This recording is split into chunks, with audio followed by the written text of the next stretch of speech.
Hello everyone, my name's Bob Mitch and welcome back to some more Star Citizen. Once again, it's been a long while since I've uploaded, but I'm still not very well. In fact, I've not been very well at all the past few months.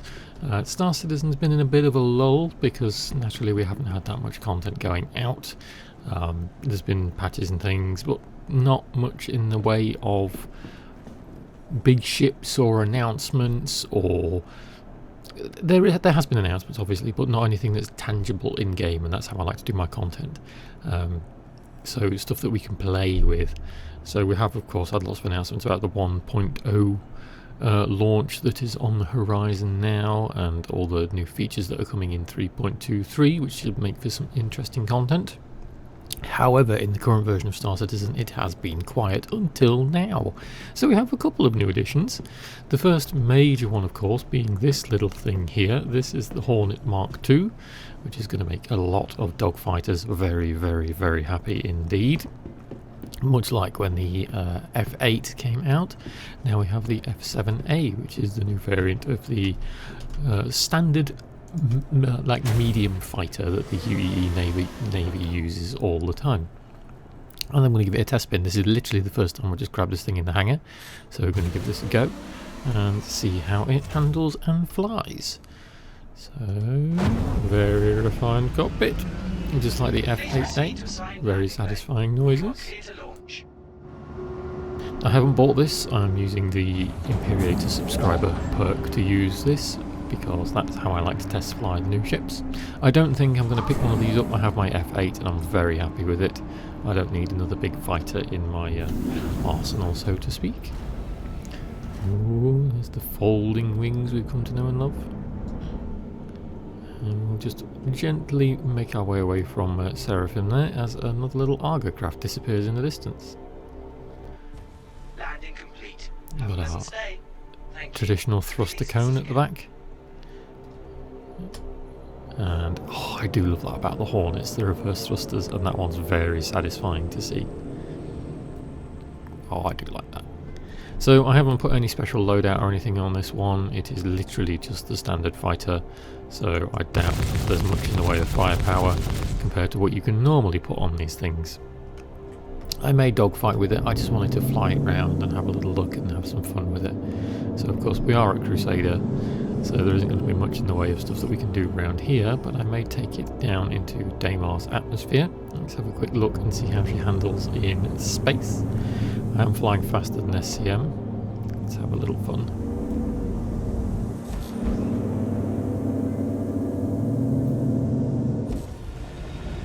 It's pretty manoeuvrable at FCM, even though I am kind of starting to black out messing around the rings here.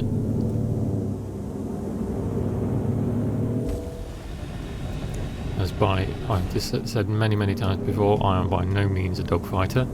I just like to fly internet spaceships and have fun.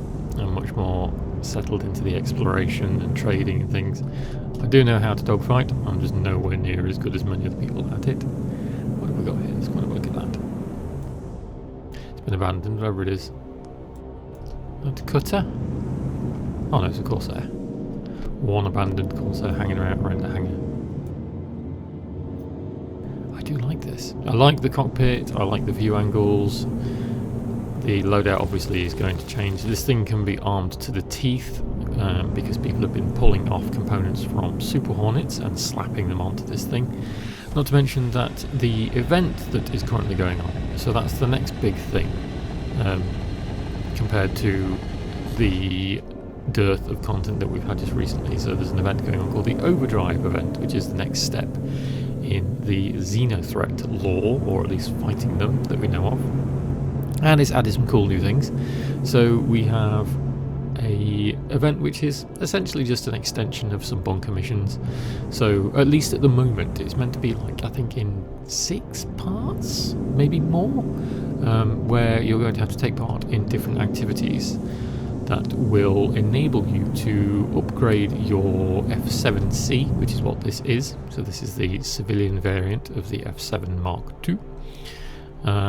And then you'll be able to upgrade it into an F7 A, so an F7 Mark II A, so the military variant, which is kind of scary because military ships obviously have more hard points, or not necessarily more hard points, but they can upgrade to much higher tier and much more larger weaponry, so the hard points are a size up.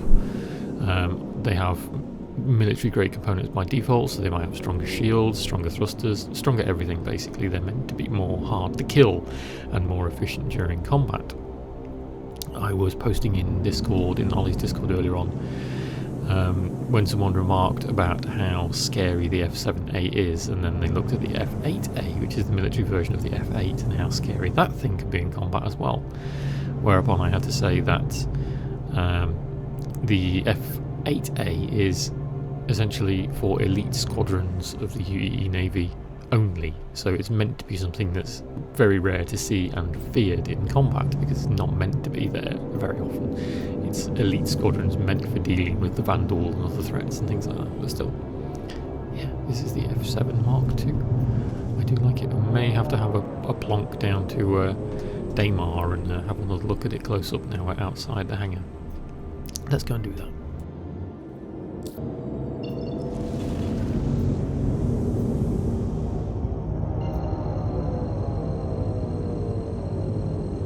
Ooh, I do like the thruster noises as I'm hearing these. One thing I do like about the livery of this, I've not bought any of the liveries either, so I'm just using the standard one here, that this is, I think they literally call this paint like the factory default, which I do love for a change. There's all these different kind of paints and things, and I've never seen one called a factory default before, so it makes a lot more sense, and it's a lot more interestingly lore friendly, because these things are obviously churned out as military ships, that they would just call this one is the factory default paint. You're going to take it and you're going to like it. I love the engine noise in this thing. It sounds like a genuine jetliner.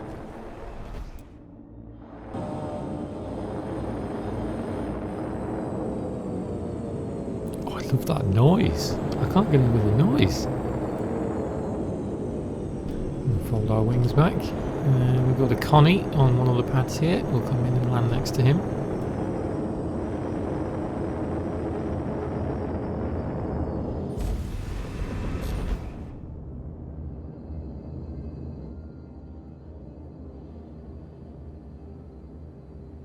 He's very slick looking. Little bug going on there with the canopy, much like the old Hornet. It's nice to see some things change and some things stay the same.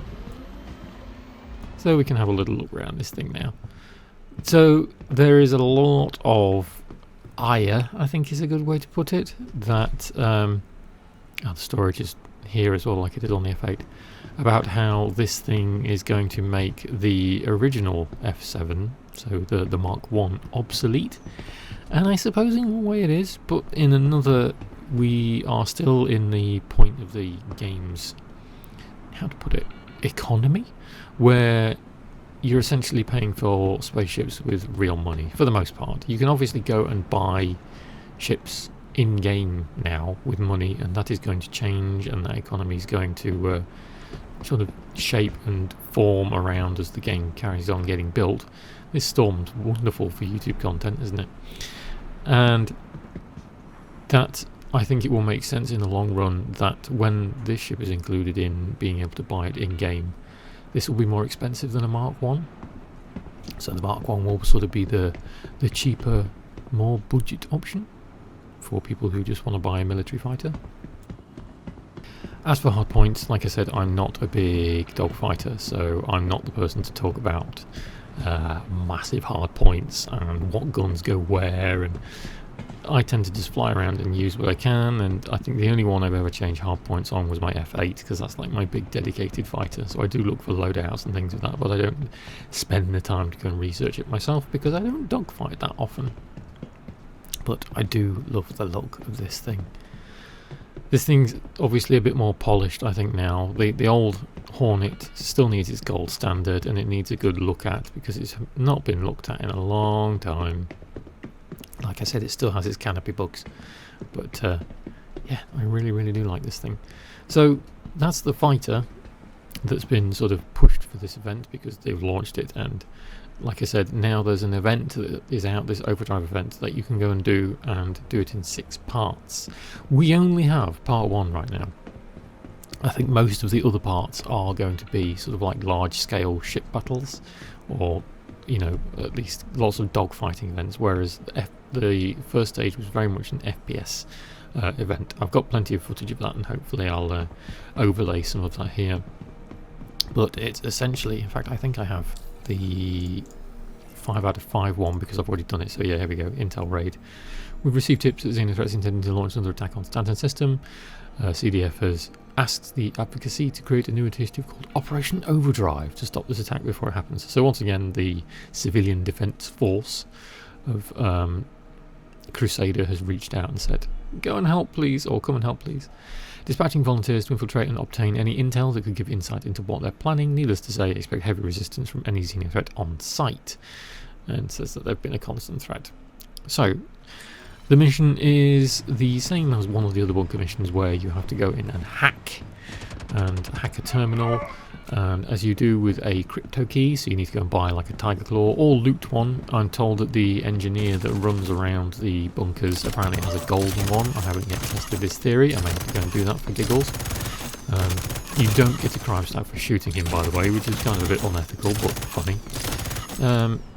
You have to use the crypto key to hack into the terminal at the bottom of the bunker. The server hubs, or the server blades that are around the terminal that you hack into, they will overheat, they will begin to overheat, and you have to enter a code on the little number pad that's on the screen next to them in order to reactivate the cooling. You find these codes by walking around the bunker, and there are many screens now that have been added to the bunker's 2 floors. They normally have a thing on them that says no notifications at the bottom, but if there is a code that's going to turn up on one of them, they essentially blue screen, and the code is amongst all the text that it shows. I'll probably show that in the little video footage I've got here. And then you enter the code and it ticks over. And I think the first 2 or 3 missions have like 2 uploads, and then the remainder have 4. So you have to do it like, cycle through it like 4 times. I say you could probably solo the first 1 or 2, with not a lot of difficulty, but the later ones do require you to be running around a lot, and the respawns of waves of Xenothreat dudes that come in and sort of try and take you on is very random, depending on the server FPS, of course, as well. Depends how well you'll see that they don't take any notice of you, they completely ignore you, or they just full on aimbot you and headshot you instantly. I've had cases of both. Thankfully it wasn't me that was killed. I had to revive the poor dude who got blasted outside the spawn cabinet where the guys came in. But yeah, it's been fun. I managed to find a group of people when it launched on the day 1, which was a couple of days ago, and I basically we stayed on the same server and we ran the whole thing. So we did 5 bunkers, pulling in people from the server all the time as they were spawning in. We ended up with a group of like 30 people in the end, 30-40 people constantly running bunkers, just mashing over people. So I don't think you're going to have a lack of people to want to play this with. It's a good fun event. However, like I said, this is only stage 1, and this one was a heavy FPS one. Stage 2, and I know the next lot, I don't know how many there are, they are all space combat with little side objectives, and then I think the final one is going to be another FPS one. I think the final 2, I think the second to last one's a random FPS one, and I think the last one is actually something to do with Korea. So you have to go and retake Korea from Xenothreat. Normally if you go in there you get crime stats, so that could be interesting to see what that mission is going to do and how it's going to enable things. But so far it's been fun. And a nice return to Star Citizen, because I'll admit I haven't played it much, because like I said, there hasn't been much content going on. So that, in a nutshell, is the Mark II Hornet, which is very pretty and very sleek. Like I said, it's going to make a lot of dogfighters very happy. Not something I'm going to be picking up myself, but it is nice to see it in game. More ships are always nice to see. And that is the beginning, at least, of the Overdrive event. I may make some more videos on Overdrive if I record some stuff like I did for this one. So that is my little return whilst I still heal up and get better. Hopefully there will be many more. Thank you very much for watching. I'll see you next time.